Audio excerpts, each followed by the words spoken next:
حضرت ابو بکر صدیق رضی اللہ عنہ کی بہادری کے بارے میں آتا ہے کہ حضرت علی رضی اللہ عنہ نے فرمایا، اے لوگوں مجھے بتاؤ لوگوں میں سب سے زیادہ بہادر کون ہے؟ لوگوں نے کہا، اے امیر المومنین، آپ ہیں۔ حضرت علی رضی اللہ عنہ نے فرمایا کہ میں جس دشمن کے مقابلے کے لیے نکلا ہوں اس سے میں نے اپنا حق پورا لیا ہے، یعنی ہمیشہ اپنے دشمن کو شکست دی ہے۔ میں پورا بہادر نہیں ہوں، لیکن تم مجھے بتاؤ کہ لوگوں میں سب سے زیادہ بہادر کون ہے؟ لوگوں نے کہا کہ پھر ہم تو نہیں جانتے، آپ ہی بتائیں کہ کون ہے؟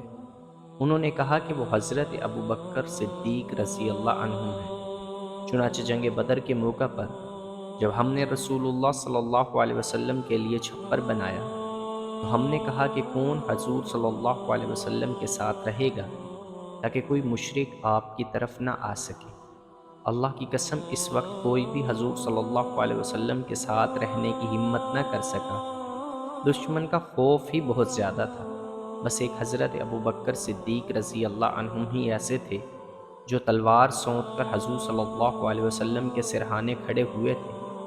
جب کوئی بھی حضور صلی اللہ علیہ وسلم کی طرف آنے کا ارادہ کرتا تو حضرت ابو بکر رضی اللہ عنہ فوراً لپک کر اس کی طرف جاتے۔ یہ حضرت ابو بکر رضی اللہ عنہ ہی تمام لوگوں میں سب سے زیادہ بہادر ہیں۔ آگے اور حدیث بھی ذکر کی ہے۔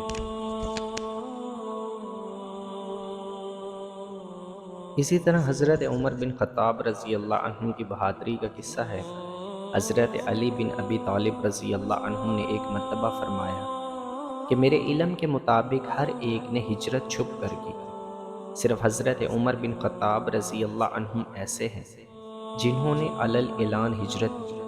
چنانچہ انہوں نے ہجرت کا ارادہ فرمایا تو اپنی تلوار گلے میں لٹکائی اور اپنی کمان کندھے پر ڈالی اور کچھ تیر ترکش سے نکال کر اپنے ہاتھ میں رکھ لیے اور بیت اللہ کے پاس آئے۔ وہاں صحن میں قریش کے کچھ سردار بیٹھے ہوئے تھے۔ حضرت عمر نے بیت اللہ کے ساتھ چکر لگائے، پھر مقام ابراہیم کے پاس جا کر 2 رکعت نماز پڑھی، پھر مشرکین کی ایک ٹولی کے پاس آئے اور فرمایا، یہ تمام چہرے بد شکل ہو جائیں گے۔